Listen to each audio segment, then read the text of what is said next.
dará força ao seu povo, o Senhor abençoará o seu povo com paz. Amém?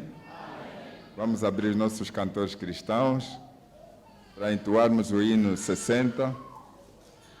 Para tanto, convidamos a nossa regente congregacional, irmã Gina.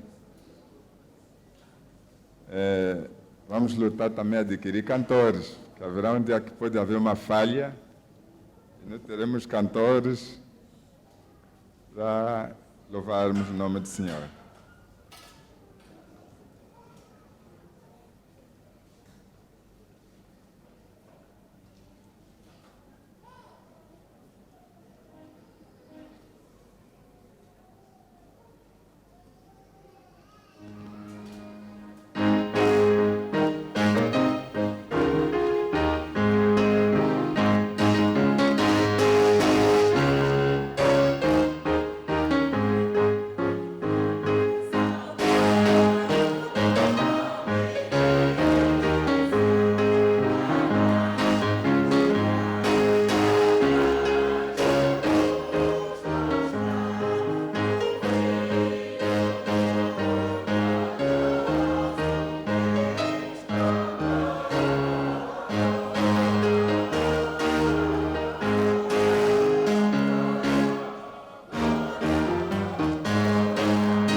Glória, glória, coroai ao Senhor. Amém? Pedimos à igreja para que possa tomar seus lugares.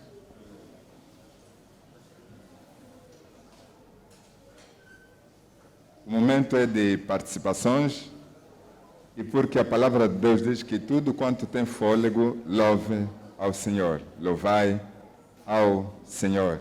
O momento é para as crianças louvarem ao Senhor.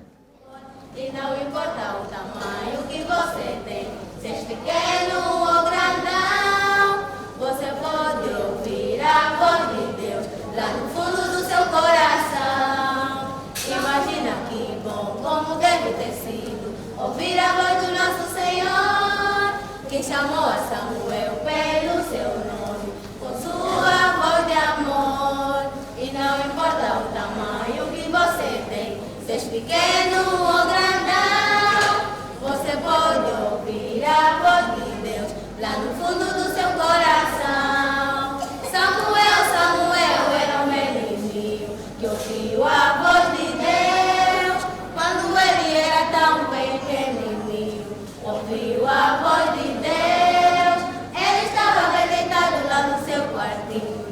ouviu a voz de Deus. Você pode ser assim como Samuel e ouvir a voz de Deus. Samuel era um menininho que ouviu a voz de Deus. Quando ele era tão pequenininho, ouviu a voz de Deus. Ele estava bem deitado lá no seu quartinho e ouviu a voz de Deus. Você pode ser assim como Samuel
Amém.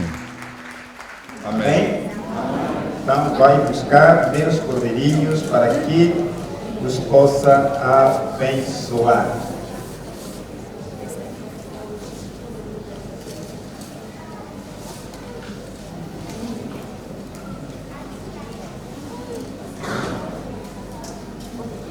Nós vamos abrir as nossas Bíblias no livro de Mateus, Evangelho de Mateus, capítulo 18,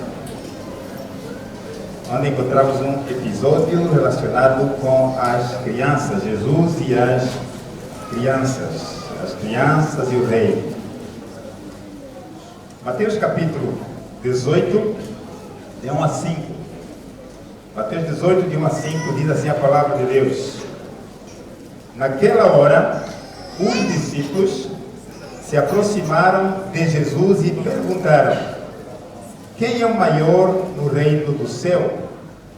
Jesus chamou uma criança, colocou-a no meio deles e disse: em verdade vos digo que se não vos converterdes e não vos tornardes como crianças, nunca entrareis no reino do céu. Portanto, quem se tornar humilde como esta criança, esse será o maior no reino do céu. Quem recebe uma destas crianças em meu nome, recebe a mim. Essa passagem está inserida nesse contexto em que os discípulos, caminhando para Jerusalém, durante a viagem, discutiam entre si quem era realmente o maior no reino dos céus. O maior no reino dos céus. Quem é? Cá entre nós. Pedro, João, Mateus, André e outros. Então, Jesus apercebeu-se dessa discussão. Então, o que Jesus fez? Quando eles perguntaram a Jesus quem realmente era o maior e queriam receber uma resposta de Jesus, ele disse: olha, Pedro, você que é o principal, você que é o que mais sobressai, você que é o líder dos outros, então você vai ser o maior no reino. Mas Jesus fez exatamente o contrário. Jesus, naquele cenário, pegou uma criança ao vivo. Pegou uma criança ao vivo e a colocou no meio dos discípulos, para que todos pudessem realmente ver. E Jesus disse a eles que o maior do reino tinha que ser alguém que se tornasse humilde como esta criança. Mas não só. Jesus mostrou que era necessário conversão. Era necessário conversão. E ao se converter, o adulto se tornaria humilde como a criança. Mas se não houver conversão, e as pessoas se tornarem humildes, fruto da sua conversão, jamais entrariam no reino do céu. Jamais entrariam no reino do céu. E Jesus conclui este parágrafo dizendo: portanto, quem se tornar humilde como esta criança será o maior no reino do céu. Será o maior no reino do céu. E quem recebe uma destas crianças em meu nome, recebe a mim. Quem recebe uma destas crianças, a mim me recebe. Então aqui encontramos uma boa base bíblica para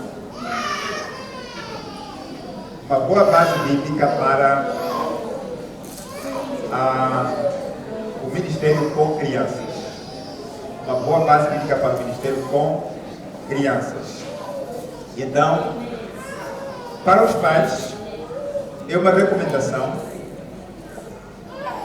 que, em primeiro lugar, nós, os pais, temos que nos converter a Jesus e sermos humildes, como o nosso bebê que seguramos no colo, como a nossa criança que talvez já anda, mas ainda não atingiu a idade da razão para distinguir entre o bem e o mal.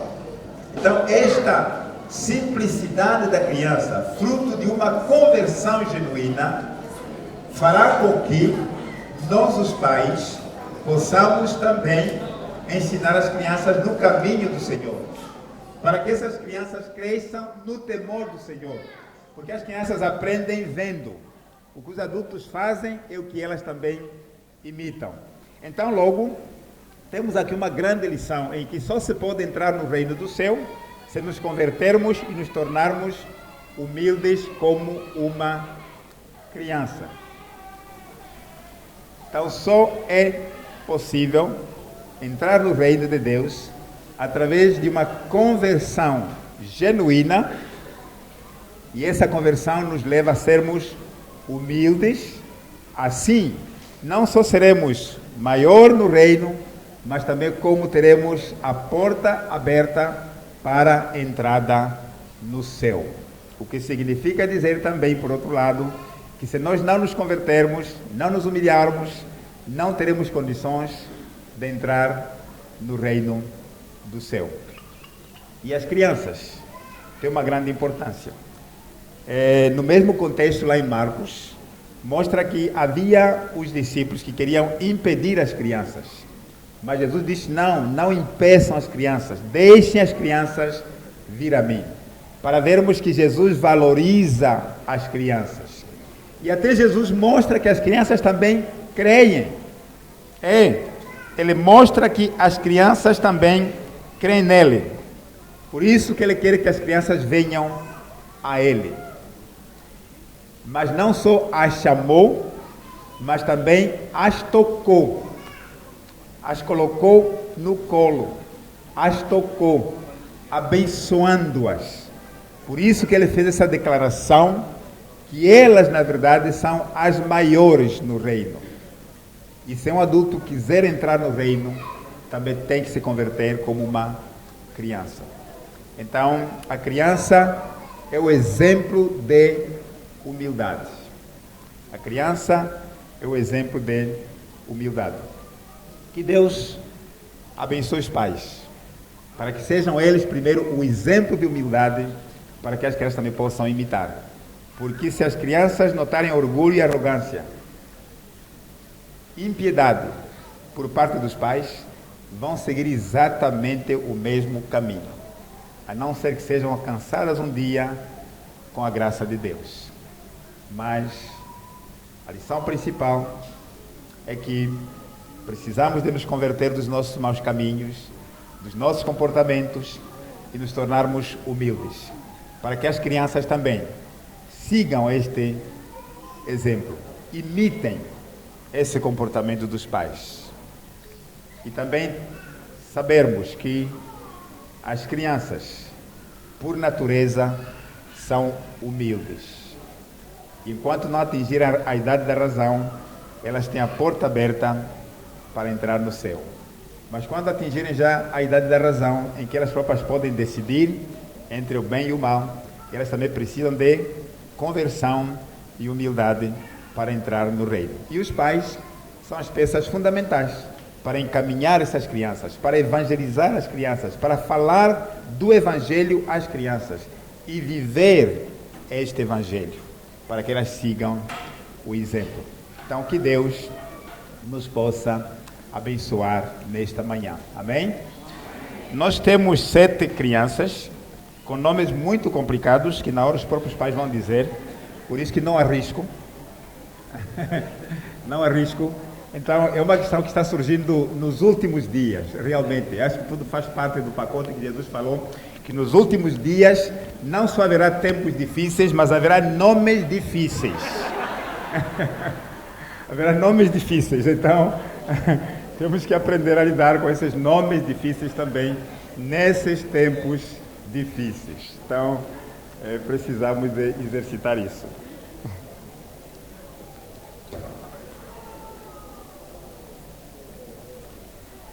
Então vamos começar aqui, né? Aqui parece mais ou menos esse nome. Como que se chama mesmo? Ariela Nganga. Ariela Ganga, né? Vem aqui. Ok. Então vamos orar pela Ariela Ganga. Eterno Deus, nosso querido Pai, nós te louvamos porque Tu és o Deus que abençoa as nossas vidas.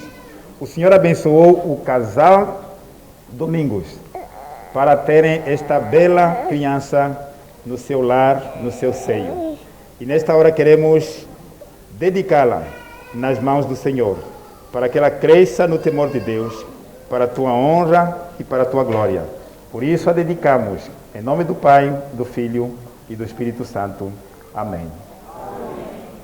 Ensina Ariela No caminho em que deve andar, até quando envelhecer, não se desviará dele. Ok. Agora aqui, Vilucas Santos, né? Sango, ok. Então aqui temos o Vilucas Sango. Muito bem, vem um pouquinho aqui. Bendito Deus e nosso Pai Celeste, nós te agradecemos pela vida do Vilucas e oramos também pelos seus pais. Que o Senhor derrame bênçãos sobre a vida dos pais. E queremos pedir que esta criança cresça no temor do Senhor e que possa andar nos teus caminhos, para que até mesmo quando envelhecer não se desvie. Por isso queremos consagrá-la em tuas mãos, dedicá-la, Senhor Deus, para que ela cresça no Senhor. Por isso a dedicamos em nome do Senhor Jesus. Amém. Ensina o Vilucas no caminho em que deve andar, até quando envelhecer, não se desviará dele. Agora ele está a fugir mesmo. Ele foge. Está a chorar muito. Como é o nome dele? Zion. Zion. Zion. Zion. Estão vendo, né? Ok. Bendito Deus e Pai, queremos te louvar e nos alegrarmos, porque um dia o Senhor abençoou este casal com o Zion, para que, ó Deus, fosse uma flor linda neste lar, nesta família. Por isso queremos dedicá-lo em tuas mãos, que o Senhor possa fazê-lo crescer o temor de Deus, suprindo cada necessidade. E nós o dedicamos em nome do Pai, do Filho e do Espírito Santo. Amém. Hoje está muito bravo. Ensina o Zion no caminho em que deve andar. Até quando envelhecer, não se desviará dele. Ok, tudo bem. Ele não foi. Como que se chama? Aiden Henriques. Ok. Então vamos orar. Senhor Deus e Pai, obrigado, porque o Senhor é Deus gracioso, maravilhoso, aquele que opera nos céus e na terra e faz grandes coisas. E o facto desta criança estar conosco aqui e pertencer a esta família é a graça do Senhor nosso Deus. Por isso queremos te agradecer pela vida do Aiden e que o Senhor possa cuidar dele, faça-o crescer no temor do Senhor e que cresça em todas as áreas da vida, tanto na vida física, na espiritual e também na vida emocional. Que o Senhor possa fazer crescer. E nós o dedicamos neste dia, para que amanhã, Senhor Deus, venha ser também um grande homem na tua seara. Nós dedicamos em nome de Jesus, nosso Senhor. Amém. Amém. Ensina o Aiden no caminho em que deve andar, até quando envelhecer, não se desviará dele. Ok, está dormindo, né? Pode ficar. Ok. O nome? Aniel Afonso. Ok, Aniel Afonso. Aniel. Bendito Deus e Pai, nós te louvamos e te bendizemos, porque o Senhor tem abençoado grandemente esta família, este casal. E todos nós nos alegramos com a vinda de mais uma criança, Aniel. Que o Senhor possa cuidar dela, possa dar-lhe o sustento de cada dia e que possa cuidar dela em todos os momentos da sua vida, nos momentos bons, nos momentos maus, que os pais possam confiar somente no Senhor. Te agradecemos porque todas as bênçãos, Senhor Deus, vêm do alto, descendo do Pai das luzes. E esta tem sido uma bênção também para esta família e para nós também como igreja. Por isso, dedicamos a Aniel nas tuas mãos e que o Senhor faça prosperar em todos os teus caminhos. A dedicamos em nome do Pai, do Filho e do Espírito Santo. Amém. Amém. Ensina Aniel no caminho em que deve andar, até quando envelhecer, não se desviará dele. Ok, a Zoe, já decorei o nome dela. A Zoe. Então, porque ela já escapou a primeira vez, né? Ok. Obrigado, Senhor Deus, pelo teu amor que é grande para conosco. O teu amor não tem medida. Queremos te agradecer pela vida dos pais, que o Senhor tem abençoado para que através deles o fruto do ventre pudessem ter a Zoe nas tuas mãos e que o Senhor mesmo possa cuidar dela, dando-lhe saúde física, saúde emocional e também saúde espiritual. E que os pais possam realmente cuidar dela, para que ela cresça no temor do Senhor e que no futuro possa ser uma serva do Senhor, servindo a Ti para todo sempre. Por isso queremos dedicar a Zoe nas Tuas mãos, em nome do Filho, em nome do Pai, do Filho e do Espírito Santo. Amém. Ensina a Zoe no caminho em que deve andar, até quando envelhecer, não se desviará dela. Olá, essa foge também, né? Oh, ainda vem um pouquinho. Como se chama? Zuri Luiz. Zuri Luiz. Ok, então vamos agradecer a Deus por isso. Senhor Deus, queremos te louvar e bendizer mais uma vez o teu nome, porque o Senhor tem abençoado o casal Yuri e o Senhor deu mais uma flor na vida desta família, que é a Zuri. Por isso queremos colocá-la nas tuas mãos, que o Senhor possa cuidar dela, possa dar-lhe saúde física, saúde emocional, saúde espiritual, e que ela possa crescer em todas as áreas da vida. Que o Senhor faça prosperar esta família e esta criança nos teus caminhos. Queremos dedicá-la nas tuas mãos, para que ela seja tua, antes que seja dos pais, mas que ela seja tua. Por isso a dedicamos a ti, em nome do Senhor Jesus. Amém. Olá, agora está a gostar. Zoe no caminho em que deve andar, até quando envelhecer, não se desviará dele. Muito bem, nós vamos entregar o certificado das crianças que foram dedicadas no dia de hoje, mas parece que começa por aqui. Deixa eu ver se eu consegui decorar os nomes. Então, Ariela agora aqui, muito bem. Ok. O Chene saiu. Está a ver a criança, não está a ver a criança, então, aí. Ok, aqui. Ok, aqui, muito bem. Aqui. Obrigado. Ok, aqui. Muito obrigado. Que Deus abençoe todas as crianças, abençoe os pais e que os pais realmente tenham essa responsabilidade. Não só a igreja, mas sobretudo os pais. Vamos cantar o hino, a última estrofe. Enquanto isso, então, os casais poderão tomar os seus assentos. Que Deus abençoe. Muito obrigado.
Obrigado por este momento que nós tivemos de dedicação às crianças. E assim, seguindo com o nosso culto, chegamos no momento de boas-vindas e, para o efeito, queremos agradecer a presença de todos os irmãos e dizer que sejam todos bem-vindos. Também queremos reconhecer nesse momento se no nosso meio se encontra alguém que nos visita pela primeira vez, para que possa colocar-se em pé. Temos alguém que nos visita pela primeira vez? Sim, senhor. Lá atrás temos uma irmã. Mais alguém? Mais uma outra? Graças a Deus. A casa visitada é uma casa feliz, é uma casa alegre. Com isso queremos dizer que nós também estamos muito felizes com a presença das irmãs. Que continuem a fazê-lo, e se não tem igreja onde tem congregado, façam dessa igreja a vossa igreja. Em nome de Jesus, amém? Os irmãos que estiverem próximos podem esticar o braço e dar aí uma saudação. Obrigado. Deus abençoe. Obrigado. Obrigado. Podem tomar vossos assentos. Obrigado. Vamos conceder também o lugar para o coral Confiando no Senhor, louvar ao Senhor. E enquanto o coral Confiando no Senhor vai louvar, simultaneamente vai ser o momento em que vamos depositar as nossas ofertas e dízimos. Volto a repetir, esse momento é de ofertas e dízimos, e enquanto isso, então, o coral Confiando no Senhor vai louvar a Deus. Amém? Amado de Cristo Senhor, forte e escolhido na fé, vamos no caminho da felicidade eterna. Amado de Cristo Senhor, forte e escolhido na fé,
Nesse momento é para informações e de seguida também a mensagem pregada, pelo que vamos conceder então um momento ao pastor Henrique Benoliel.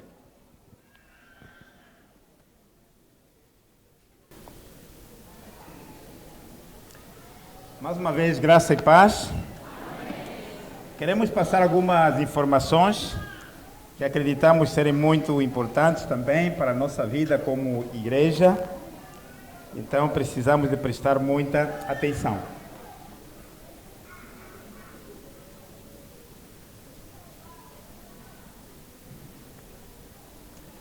Lembrar, hoje não sei o horário exato, às que horas as moças, só sei que é à tarde. 13h30. 13h30. Então, as moças às 13h30 estarão em casa da irmã Natália. Tem um encontro especial das moças que já tem sido habitual.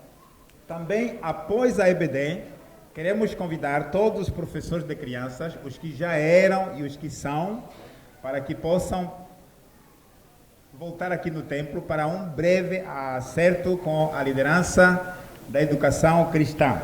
Então, após a EBD, todos os professores de crianças, antigos, os atuais, então devem voltar aqui no templo para alguns acertos com a liderança da educação cristã. Professoras de crianças.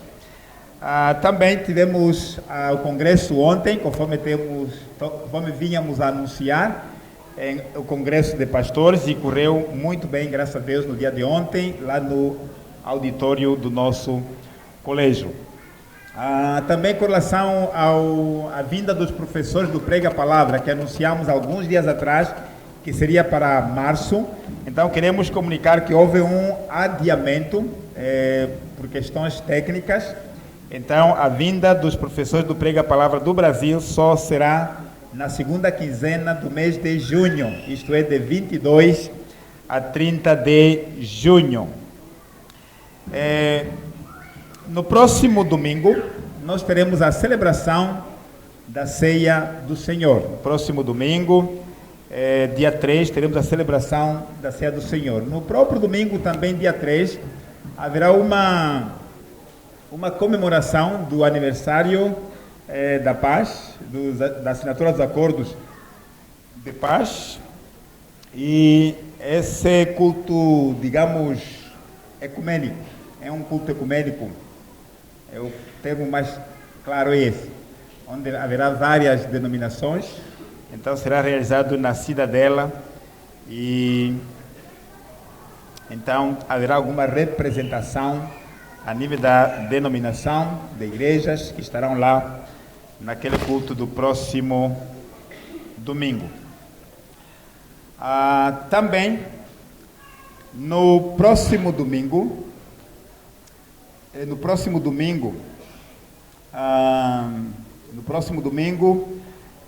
ou seja, dia 4, que é segunda-feira, a nossa reunião de oração não terá início às 18 horas, como é habitual.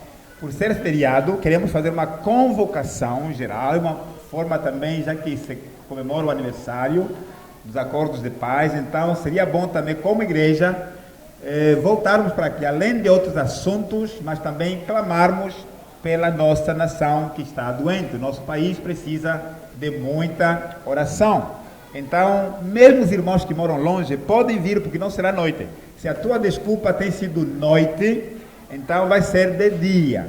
Então, na próxima segunda-feira, isto é, segunda-feira, dia 4, não amanhã, mas segunda-feira, dia 4, então poderemos estar aqui em oração às 16 horas. Então, todos podem realmente fazer parte, porque você, mesmo que mora distante, poderá ainda voltar cedo para a sua casa. No sábado 9 de abril, às 10 horas, teremos o encontro da liderança da igreja. Sábado, dia 9, às 10 horas.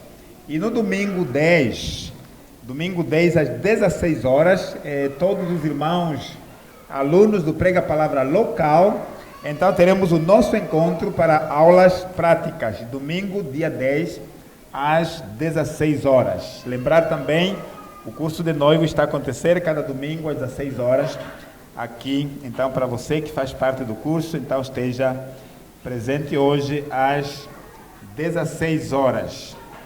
Também no domingo 17 de abril, domingo 17 de abril, essa convocação é para todos os jovens, noivos, namorados, jovens em geral. Então, todos estão sendo convidados, até mesmo adolescentes,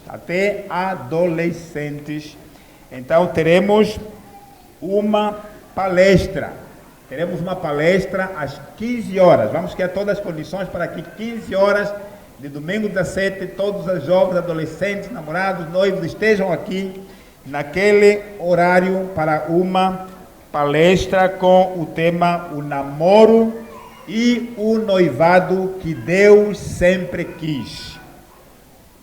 O namoro e o noivado que sempre Deus quis.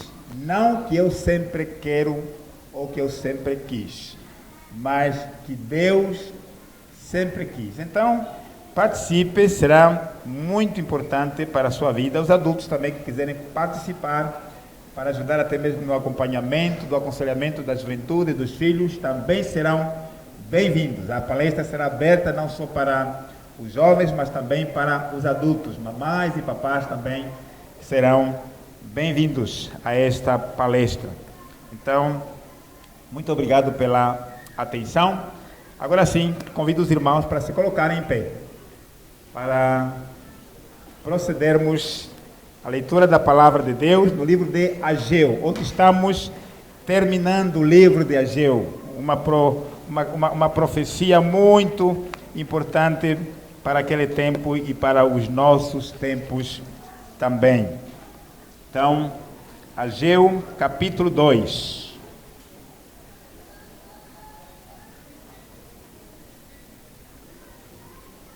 Também lembrar que no próximo dia 1, será sexta-feira já, teremos casamento. Irmão Domingos, qual é o horário mesmo? Irmão Domingos que está dentro do assunto. Ok, já está aí. Ok, então já está aí, 15h30. Então, abramos as nossas Bíblias no livro de Ageu, capítulo 2.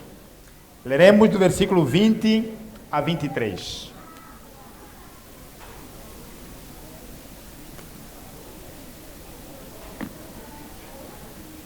Eu quero que todos localizem mesmo, na sua própria Bíblia. Não aproveita a boleia da tela, porque a tela é só clicar, né? É só clicar, o versículo, o livro, já, o capítulo, está tudo aí. Mas faça o exercício. É por isso que Deus te deu esses dedos e essas mãos. É para pegar a Bíblia, não é para pegar só coisas erradas, não. É para pegar a Bíblia, ok? Para pegar a Bíblia. Os dedos é mesmo para ajudar. Enquanto temos dedos, graças a Deus, né? Nós até somos bem abençoados mesmo. Mas até pessoas que não têm dedos, Deus lhes deu uma habilidade tal. Não sei se vocês já viram pessoas com os pés, está abrindo a Bíblia para ler. Deus deu uma habilidade tremenda. É só para não ter desculpa que eu não tenho como ler a Bíblia. Até os que não têm mãos leem Bíblia. Com os dedos dos pés, conseguem abrir os capítulos, os versículos e ler a Bíblia.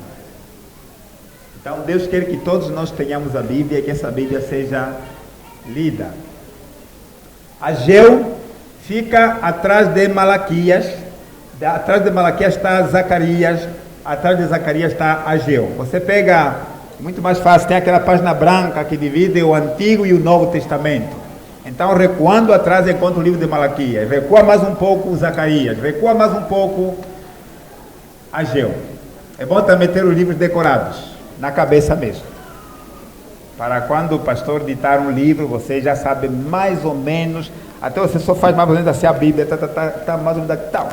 Você fala assim, já não está livro bem, mas só localiza o capítulo e os versículos. Então, tenhamos essa destreza. Assim, atentamente, acompanhemos a leitura da palavra de Deus. Eu vou fazer aqui na tela para que todos sigam a mesma versão por enquanto. Diz assim a palavra do Senhor: E veio a palavra do Senhor segunda vez a Ageu, aos 24 dias do mês dizendo: fala a Zorobabel, governador de Judá, dizendo: farei tremer os céus e a terra, e transtornarei o trono dos reinos, e destruirei a força dos reinos dos gentios, e transtornarei os carros e os que neles andam, e os cavalos e os seus cavaleiros cairão, cada um pela espada do seu irmão. Naquele dia, diz o Senhor dos Exércitos: tomar-te-ei, ó Zorobabel, servo meu, filho de Sealtiel, diz o Senhor, e far-te-ei como um anel de selar, porque te escolhi, diz o Senhor dos Exércitos. Oremos mais uma vez. Nosso Deus e Pai, te suplicamos que depois da leitura da Tua Palavra, o Senhor possa falar ao coração de cada um de nós de uma maneira profunda, de uma maneira particular, e que todos nós tenhamos um entendimento de que o Senhor fala através da Sua Palavra. Transforma nossas vidas, muda a nossa maneira de pensar, a nossa maneira de ver, muda, Senhor Deus, o nosso comportamento através da Tua Palavra. Converte o nosso coração para Ti mesmo e traga edificação para as nossas almas, pois a Tua Palavra é este alimento espiritual que todos nós precisamos.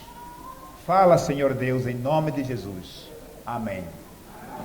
Por favor, podeis tomar os seus assentos. Todos sejam bem-vindos. Os irmãos que estavam ausentes, viajando, voltando, todos sejam bem-vindos. É sempre um prazer voltar a casa. E possivelmente você que está aqui pela primeira vez e chegou agora também, seja bem-vindo. É um prazer tê-lo aqui nesta celebração. Então nós vamos continuar e terminar ao mesmo tempo o livro de Ageu, um livro especial. Hoje vamos falar sobre uma vitória gloriosa. As bênçãos futuras, ou seja, a bênção futura e a primazia de Israel por meio da descendência de Zorobabel encorajam o líder em seu programa de reconstrução.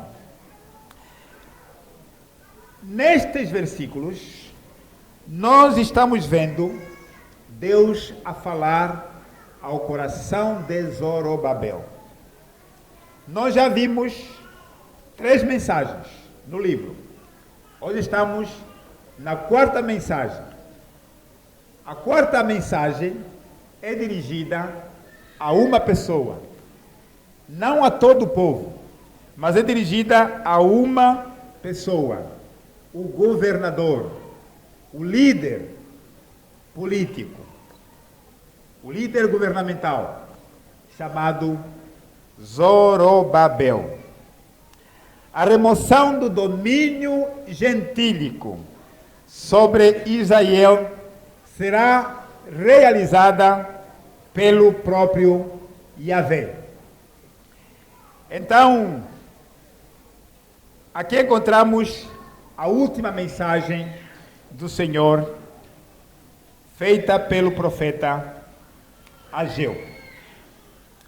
Essa mensagem dirigida a Zorobabel, governador de Judá, conforme nós já vimos no decorrer do livro, temos 2 líderes. O líder espiritual, que é Josué, filho de Josadaque, e também o líder político, o líder governamental, que é Zorobabel, filho de Sealtiel. Creio que esses nomes fiquem bem gravados também na nossa mente. Então, por isso mesmo que esse governador de Judá, então recebe esta mensagem que é entregue através do profeta Ageu.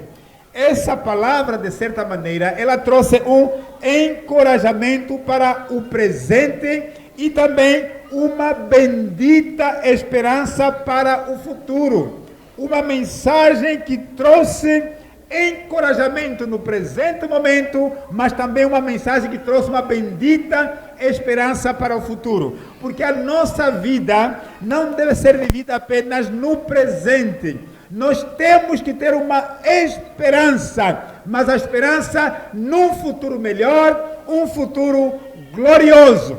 Por isso, Colossenses também diz: pensai nas coisas lá do alto, onde Cristo está. A nossa mente não deve estar a pensar somente no agora, nas coisas presentes, nas coisas visíveis, mas nós precisamos projetar a nossa mente para pensar o futuro glorioso para os que creem, mas também o futuro de desgraça, de destruição, que está descrito neste livro, nesses capítulos, para os gentios, para aqueles que não creem, para aqueles que se rebelam contra o poder de Deus. A profecia apontava tanto para o presente como para o futuro. Então, por isso encontramos nesse versículo 20, esta palavra do Senhor veio a Ageu pela segunda vez. E foi exatamente no dia 24 do mês. No versículo 21, diz assim: fala a Zorobabel, governador de Judá. Fala o quê? Fala para ele: eu, o Senhor dos Exércitos, farei tremer os céus e a terra. Farei tremer os céus e a terra. Na mensagem da semana passada lembramos que uma mulher de fé chamada Tabita, ela cria num Deus que era o Senhor do céu e da terra. Eu sei que o vosso Deus, o Deus de Israel, é o Deus em cima no céu e embaixo na terra. Deus onipotente, onipresente, Deus que guia os movimentos da história. Então, aqui nesse texto, Deus traz essa mensagem ao governador. É isso que eu vou fazer. O sentido do texto é claramente messiânico. E a linguagem que o exprime é uma linguagem profética, ou seja, uma linguagem apocalíptica. Ela aponta para o fim dos tempos. Zorobabel não deveria desanimar diante das convulsões históricas à sua volta. Havia guerras, havia conflitos em sua volta, mas ele não devia se preocupar, não devia tremer, não devia desanimar diante desse quadro negro que estava em volta de Jerusalém.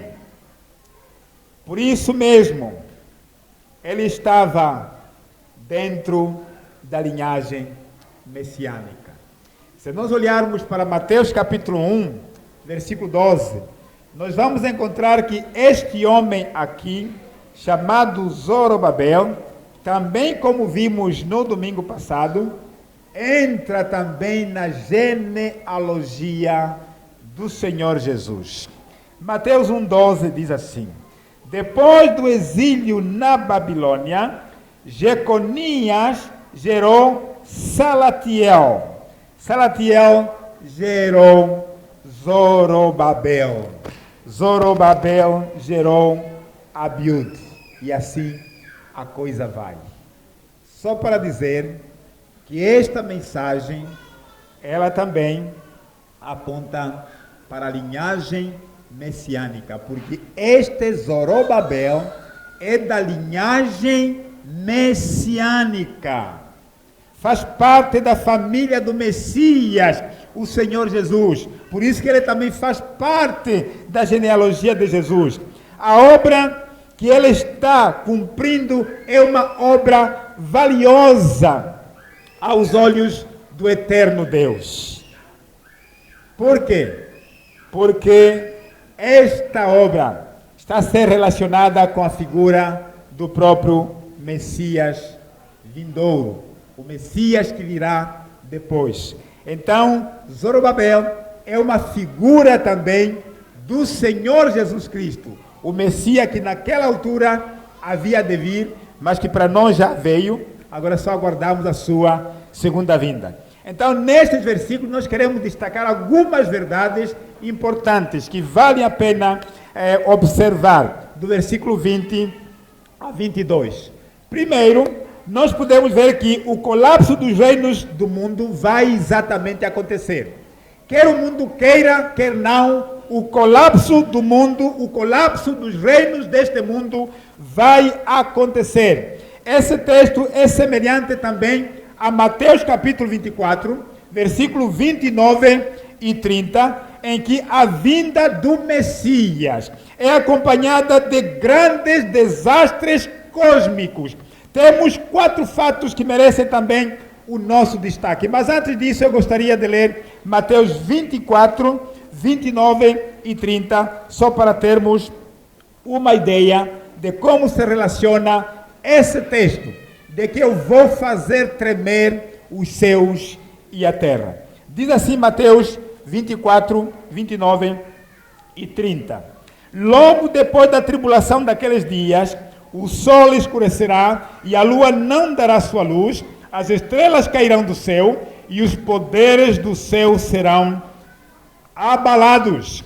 Então aparecerá no céu o sinal do Filho do Homem, e todas as nações da terra se lamentarão e verão o Filho do Homem vindo com poder e grande glória sobre as nuvens do céu. Por isso Deus vai fazer tremer os céus e a terra. Então, o que nós podemos ver aqui? Algumas coisas que merecem destaque aqui. Primeiro, Deus é quem conduz os destinos da história. Deus é quem conduz o destino das nações, das famílias, das pessoas.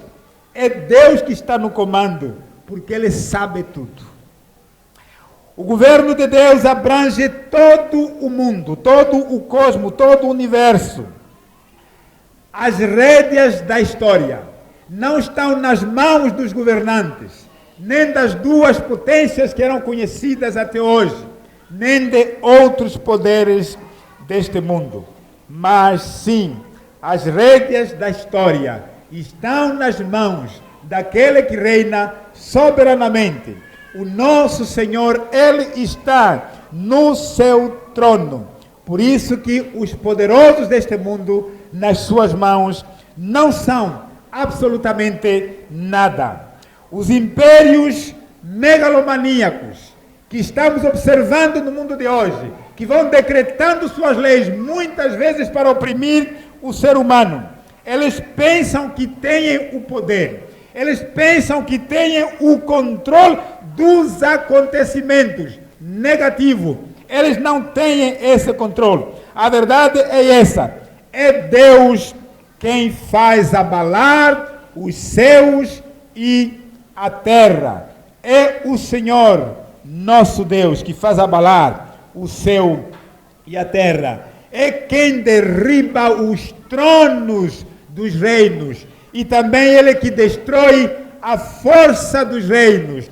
Deus é quem levanta e abate. Deus é quem exalta e humilha. Tudo foi programado, tudo foi planificado por Deus.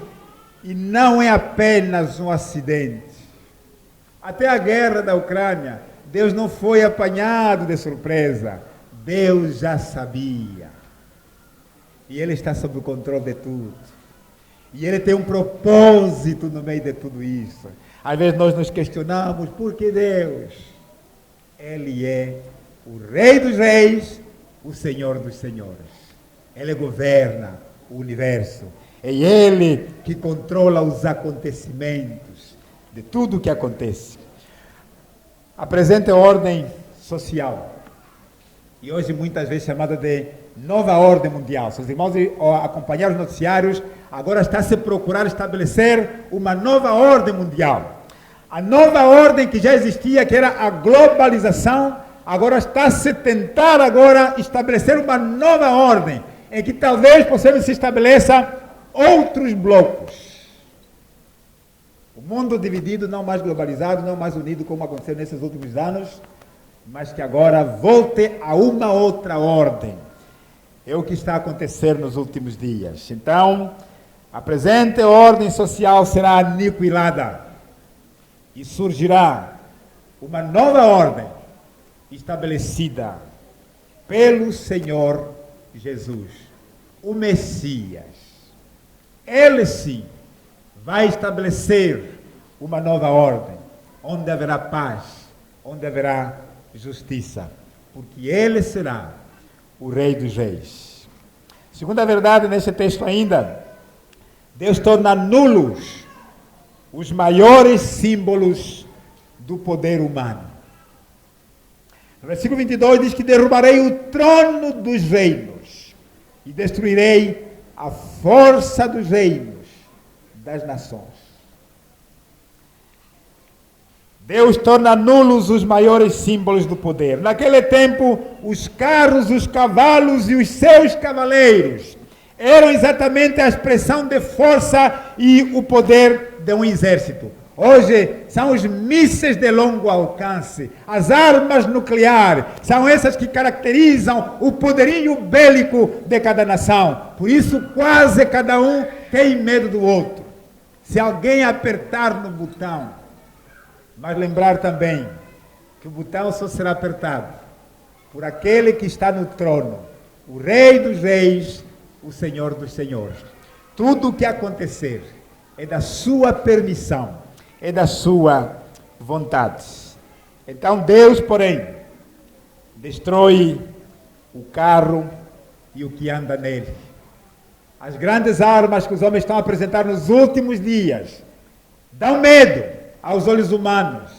Todo mundo está preocupado. O mundo está agitado, especialmente nesses últimos dias.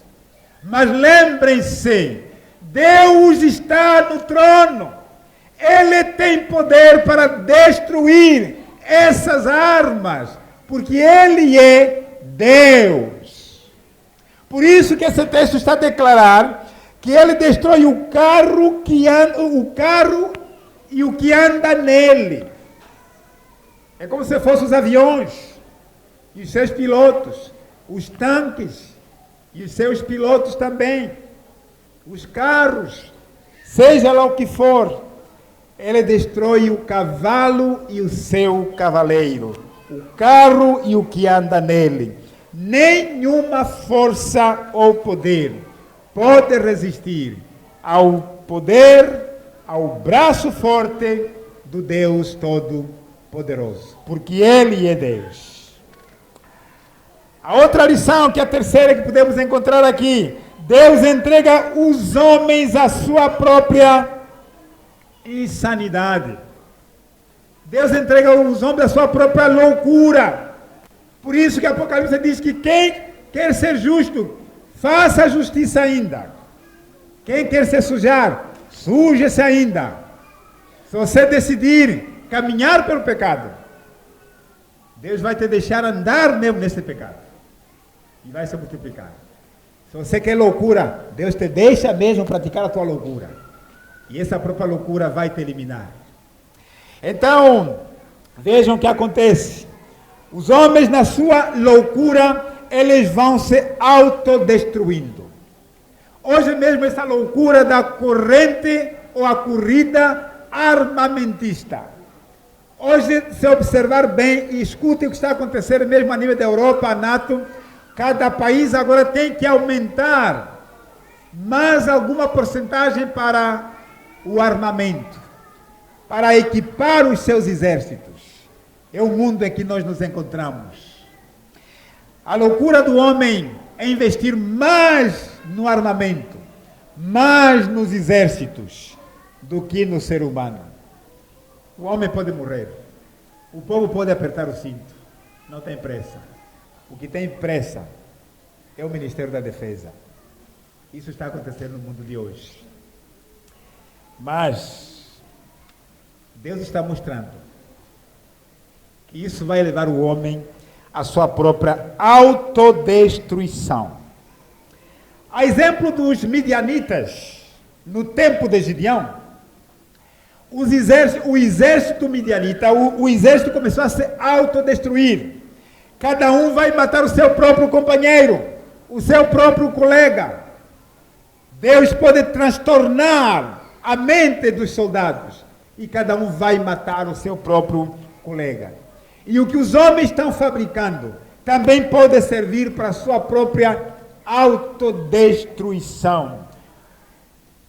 Lá no livro de Juízes, capítulo 7, 22, você pode confirmar isso. Que Deus deu a batalha apenas, Deus deu a vitória apenas para 300 homens. Deus disse, não precisa de uma grande multidão. Eram 30 mil, lá depois desceram para 22 mil, depois desceram para 10 mil. Não, mesmo 10 mil é muito. Faz ali um teste. Dos 10 mil ficaram apenas 300 homens. E eles que sim, é com esses que você vai à guerra. Senão Israel vai se gabar que nós ganhamos porque éramos muitos. Quem dá a vitória sou eu. Eu é que luto as vossas batalhas. Assim foi. Então, lá no acampamento, Deus transtornou o exército inimigo dos midianitas e os seus aliados e se autodestruíram. Com apenas 300 homens, Gideão se tornou vitorioso em nome do Senhor dos exércitos. Então, é como os inimigos também confederados contra Judá, que encontramos lá no livro de 2 Crônicas, capítulo 20, versículos 22 a 23. Também o exército vinha para atacar Israel. Mas esse exército, Deus operou de uma maneira maravilhosa. Se autodestruíram e fugiram. Temos muitos episódios em que o próprio Deus afugenta o inimigo, derrota o inimigo. Deus faz grandes coisas. A quarta lição aqui no versículo 22 é que os reinos deste mundo vão passar. Os reinos deste mundo vão acabar. Os reinos deste mundo passarão. Os reinos deste mundo passarão. E o reino do nosso Senhor Jesus Cristo será para sempre. Jamais terá fim. Será um reino que será dos séculos para os séculos. Jesus Cristo reinará pelos séculos dos séculos. Apocalipse 11 fala exatamente sobre isso. E várias outras passagens da Bíblia corroboram com essa tese de que o reino de nosso Senhor é um reino eterno. Será de eternidade a eternidade. Diz assim a palavra 11:15 Apocalipse. O sétimo anjo tocou sua trombeta e surgiram no céu fortes vozes que diziam: o reino do mundo passou a ser de nosso Senhor e o deu e de seu Cristo, e ele reinará pelos séculos dos séculos. O nosso reino é o reino eterno, o reino do Senhor Jesus Cristo. Esse reino será para todo sempre. Não sem graça, não se anime tanto com os reinos deste mundo. Como já vimos em Daniel, Deus estabelece reis e remove reis, para mostrar que os reinos deste mundo são passageiros, são de homens. O homem morre, o homem envelhece, o homem adoece, ele passa. Mas Jesus jamais passará. Então Cristo reinará para sempre. Versículo 23. A vitória triunfante do reino de Cristo. A honra aqui prometida a Zorobabel pertence em última análise não a Zorobabel, mas ao Senhor Jesus Cristo. Pertence a uma figura escatológica do servo e do anel de selar de Yahvé, o Messias. É que ele está mostrando aqui. O texto presente comporta um encorajamento para Zorobabel. mas também aponta para o Senhor Jesus Cristo. É o que nós podemos ver aqui. Então, vejamos este versículo. Diz o Senhor dos Exércitos: naquele dia eu te tomarei, ó Zorobabel, meu servo, filho de Sealtiel, e te farei como um anel de selar, pois te escolhi, diz o Senhor dos Exércitos. Eu te escolhi, diz o Senhor dos Exércitos. É o que nós podemos encontrar aqui nesse texto. Então, prestemos muita e muita atenção. Vejamos, esse texto aponta para a pessoa do Messias. Embora falando de Zorobabel, mas aponta para o Messias. O que realmente despertou esse povo apático a voltar ao trabalho?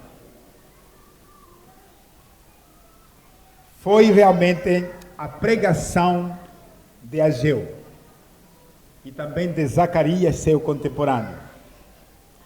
Então, a obra de Deus realmente é iniciada e é sustentada e também é encorajada pela palavra de Deus. Por isso mesmo, aqui o texto nos mostra que este homem, Zorobabel, filho de Sealtiel, estava sendo encorajado por Deus, porque ele, de certa maneira, é a figura também do Messias. Ele é a figura do Senhor Jesus Cristo, por isso que ele usa esses termos aqui de anel e também usa também o termo de escolhido. Ele foi escolhido e ele tem o anel. E o escolhido, todos foram escolhidos, mas acima de tudo, o escolhido das nações é o Senhor Jesus Cristo. Jesus Cristo realmente é o escolhido das nações, em quem todos nós devemos depositar a nossa confiança, porque Ele é também a nossa esperança. Jesus, o Rei dos Reis. Neste livro, com certeza, nós temos algumas lições muito importantes, que precisam de ser destacadas para também o nosso aprendizado, para que cresçamos espiritualmente de acordo com a vontade do Senhor, nosso Deus. Então, vejamos aqui. Uma das lições que nós podemos ver aqui é que a casa de Deus merece o melhor. O livro está fechando para dizer que a palavra que despertou o povo foi a palavra do profeta Ageu. A palavra foi dirigida à liderança. Deus despertou a liderança para tomar a iniciativa, para estar em frente do povo. Deus também despertou o povo de uma maneira geral. A mensagem veio em dias especiais e essa mensagem desafiou e encorajou o povo e todos colocaram mãos à obra, porque o pecado do povo era exatamente o adiamento, o relaxamento, a não construção do templo, que era a ordem de Deus, que era a promessa de Deus para todos aqueles que regressassem para a sua terra natal.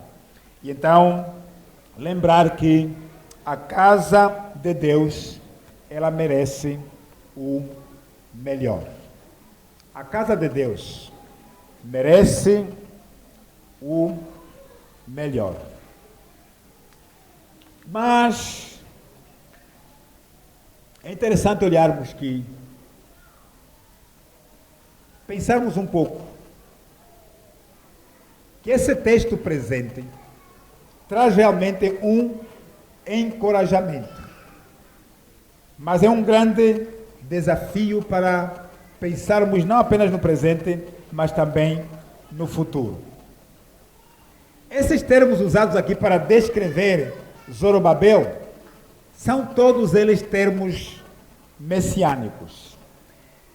O servo do Senhor mesmo, no verdadeiro sentido da palavra, quem é? É o Senhor Jesus, meu servo.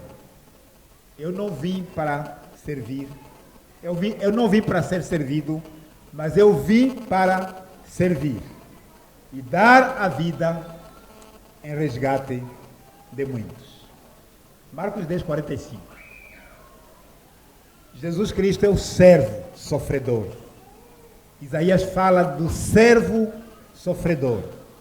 Vários profetas, os evangelhos, mostram este servo sofredor. É ele o meu servo.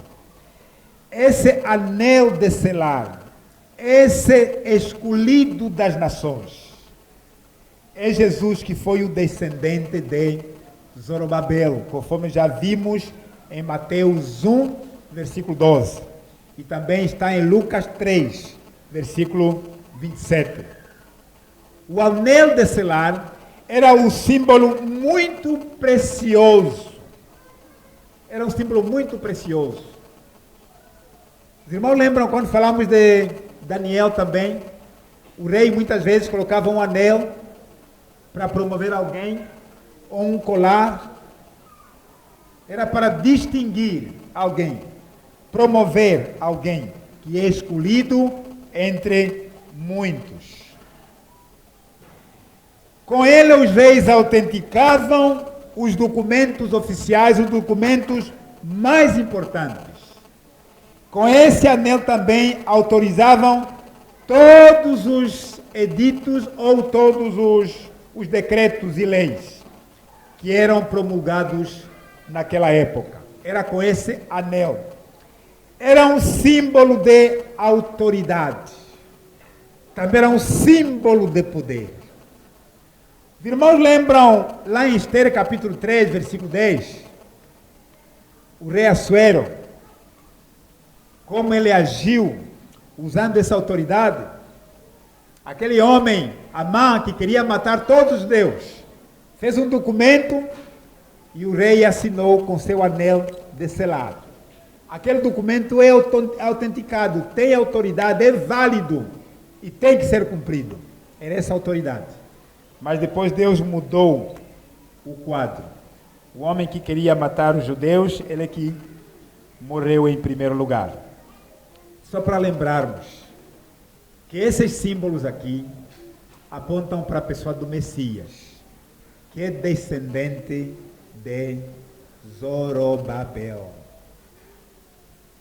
Desta forma, a profecia de Ageu mostra que alguém da linhagem de Zorobabel, no futuro, autenticaria infinitamente a intervenção de Deus na história. Este homem chama-se Jesus de Nazaré. Ele marcou a história da humanidade e ainda vai marcar com a sua segunda vinda, porque ele tem todo o poder. Ele é o servo do Senhor, ele é o escolhido, é ele que recebeu autoridade para decretar a partir do trono do alto tudo o que acontece aqui na terra. Irmãos, lembrem-se, as coisas que acontecem aqui na terra foram decretadas no céu. Aqui apenas na terra acontece. Porque há alguém que governa o mundo. Não são os reinos deste mundo. Esses apenas são todos servos. Quem governa é o Senhor Jesus. E Ele está no seu trono. E um dia isso vai se tornar uma realidade na vida de todo mundo. Que Ele reina e tem todo o poder. Concluindo. A glória do templo veio de forma definitiva na pessoa de Jesus Cristo. A glória do templo veio de forma definitiva na pessoa de Jesus Cristo. Porque o que embeleza o templo, o que ornamenta o templo, o que dá valor ao templo, não é a sua ornamentação física, mas é a presença do Messias, o Rei dos Reis. Segundo, Zorobabel, como anel de sinete, é o símbolo da autoridade real do Messias. O cumprimento pleno desta profecia dar-se-á na segunda vinda do Senhor Jesus Cristo, conforme já vimos Apocalipse 11, versículo 15. Algumas lições, então, agora sim, algumas lições práticas deste livro de Ageu, já que estamos a terminar. Lições importantes para a igreja hoje e em todos os tempos. A palavra de Deus, primeira palavra de Deus, é insubstituível. A palavra de Deus não pode ser substituída por qualquer coisa, nem por rituais, nem por religião, nem por nada. A palavra de Deus é insubstituível. Foi a palavra que trouxe avivamento, foi a palavra que trouxe encorajamento para o povo colocar mãos à obra. O povo de Judá foi para o cativeiro por não dar ouvidos à palavra de Deus, por não dar ouvidos à pregação do profeta Jeremias, que na altura lhes alertou que era necessário ouvir a palavra de Deus. O que despertou esse povo apático da sua letargia, a fim de voltar ao trabalho de Deus, foi a pregação de Ageu e de Zacarias. A obra de Deus é iniciada, sustentada e encorajada pela palavra de Deus. Tira a palavra de Deus na igreja, tira a palavra de Deus na sua vida, tira a palavra de Deus no mundo, tudo se torna um caos. Não vai ficar absolutamente nada. A segunda lição é que a casa de Deus merece o melhor. Não devemos priorizar a nossa vida, devemos priorizar a obra de Deus. A obra de Deus em primeiro lugar. O descaso com a casa de Deus trouxe grandes transtornos na vida material e espiritual do povo de Judá. Até as colheitas no campo foram afetadas, porque eles pararam de construir a obra de Deus. É como diz o ditado, a preguiça que você faz na lavra, ela te acompanha em casa. Ela te acompanha em casa. Você finge que está a trabalhar, vai à lavra, finge que está a trabalhar, mas não trabalha. Quando chegar a altura da colheita, é que vai se provar quem trabalhou, quem não trabalhou. Era necessário trabalhar, para que Deus pudesse abençoar o seu povo. Deus abençoa, irmãos, a nossa vida material, a nossa vida física, a nossa vida espiritual, quando colocamos Deus em primeiro lugar. Era preciso cumprir com a palavra. Precisamos ter cuidado para que os templos provisórios não se tornem, então, permanentes. Esses templos aqui vão passar, vão acabar. Mas precisamos de conservar santo, limpo, o templo de Deus, que é o nosso coração. Deus habita em templos feitos por Ele mesmo, que é o coração do ser humano. Não em templos feitos por mãos humanas. Ageu não pedia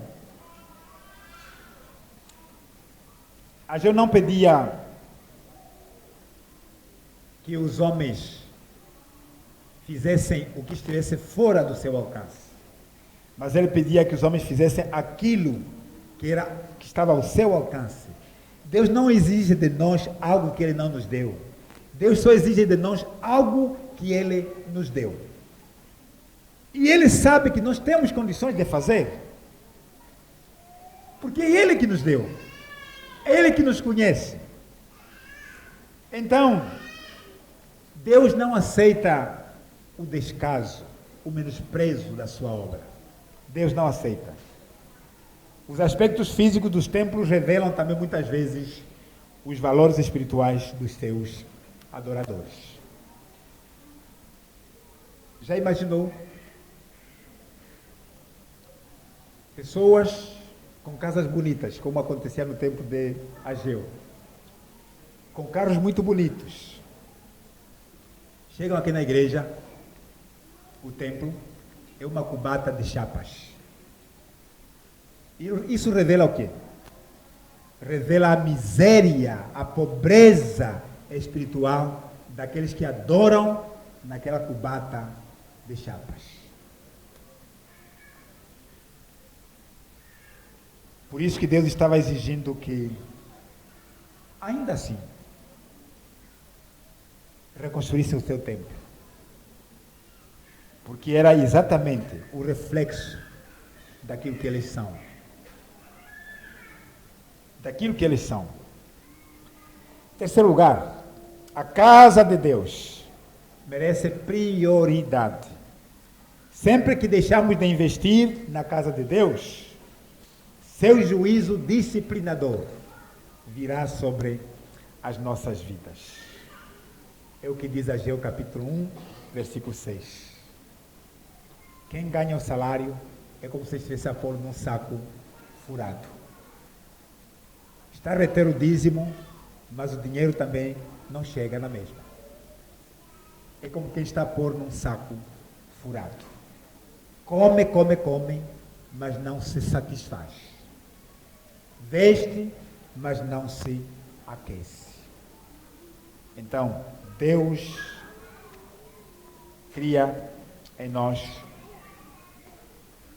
essa insatisfação, porque não estamos a obedecer a sua obra.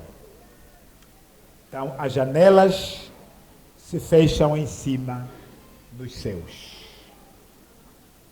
Quando nós retemos o que é de Deus, as janelas do alto se fecham e se abrem as janelas dos devoradores, conforme Malaquias 3, 10, 11. Então os devoradores atacam embaixo na terra, porque as janelas do céu se fecharam. A maior glória da casa de Deus, em quarto lugar, é ser habitada pelo Deus da glória, o Messias. Devemos ter cuidado com as aparências, mas Deus não vê o exterior, Deus vê o interior. Precisamos de ter cuidado com o visível, com o material, com o luxo, com o mobiliário. Precisamos de ter cuidado com a suntuosidade. Hoje, muitas vezes, o que atrai as pessoas é a beleza exterior de um templo, de uma casa. Mas a gente também nos ensina que não devemos olhar para a posição social ou a posição financeira dos membros da igreja. Não é isso que conta. O que conta mesmo na vida é a presença de Deus no templo. É a presença de Deus na vida dos membros da igreja. Nós estamos refletindo a presença de Deus na nossa vida. As pessoas que olham para nós conseguem ver Deus em nossas vidas, em nosso falar, em nosso agir. Estão vendo Deus? Isso sim é o que conta. Deus habitando no meio do seu povo, sustentando, dirigindo com seu espírito e suas palavras proféticas. Assegura ao remanescente que a sua aliança com Davi não é nula. A sua aliança com Davi, com certeza, será cumprida. Neste texto aprendemos também, neste livro, que Deus está presente. O que conta na vida é a presença de Deus. Com a presença de Deus estaremos em condições de suportar todas as contrariedades da vida. Em quinto lugar, a história tem seu clímax na pessoa de Jesus. A história vai culminar na pessoa de Jesus Cristo. A história não caminha para um desconhecido, para um rumo desconhecido, para um acaso, mas sim, a história caminha para um final glorioso, para um amanhecer glorioso. Os reinos do mundo serão todos abalados, serão transtornados, serão destruídos. Mas o descendente de Zorobabel, a família de Davi, o escolhido de Deus, aquele que tem sinete no seu dedo, a autoridade máxima de governar o mundo inteiro, que é o Senhor Jesus Cristo, ele reinará vitoriosamente e o seu reino jamais terá fim. Precisamos de crer nisso e termos convicção e vivermos de acordo com essa bendita esperança, pois é uma mensagem não só nos traz encorajamento no presente momento, mas nos traz a bendita esperança. A nossa vida não deve ser vivida pensando só nas coisas da terra. Vamos pensar no alto. Há uma esperança gloriosa que aguarda todos aqueles que creem verdadeiramente no Senhor Jesus. Aqueles que entregaram suas vidas ao Senhor Jesus. Quando chegar o dia da destruição, Deus protegerá o seu povo. Deus protegerá o seu servo escolhido, o seu povo escolhido. Mas os inimigos serão transtornados, serão destruídos. Essa é a bendita esperança que nós temos em Cristo Jesus. A vitória é do Senhor Jesus, pois Ele reinará para todo o sempre. Creiamos nesse Messias, da descendência de Zorobabel, filho de Sealtiel, o Messias, o Rei dos Reis, que é a esperança das nações, a razão do nosso viver. Continuemos crendo nele e andando nele, aguardando o seu reino, que será para todo sempre. Amém.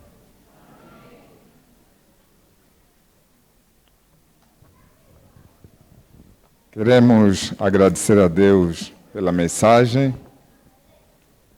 E está aí lançada a semente. Na verdade, quem tem ouvidos deve ouvir o que o Senhor vai dizendo às igrejas. E a pergunta é: qual tem sido o nosso testemunho, seja em que lugar onde nós passamos? Seja no trânsito, seja no serviço, seja lá na vizinhança. Eles têm conhecimento da presença de Deus em nossa vida. Em Mateus 24:13 diz que aquele que perseverar até o fim, esse sim será salvo. Vamos nos colocar em pé para entoarmos o hino 112 do cantor cristão. Mais uma vez pedimos o irmão Ricardo para ocupar o seu lugar, a irmã Gina também.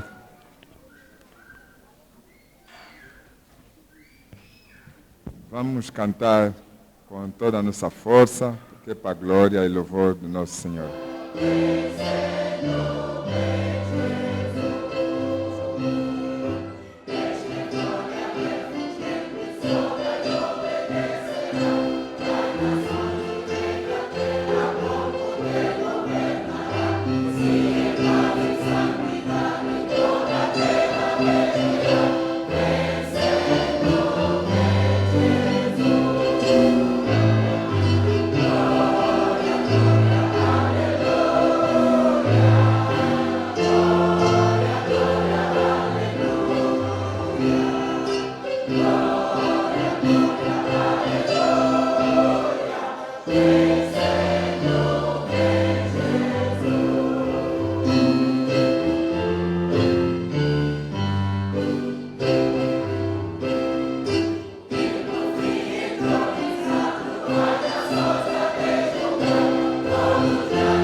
tem Jesus.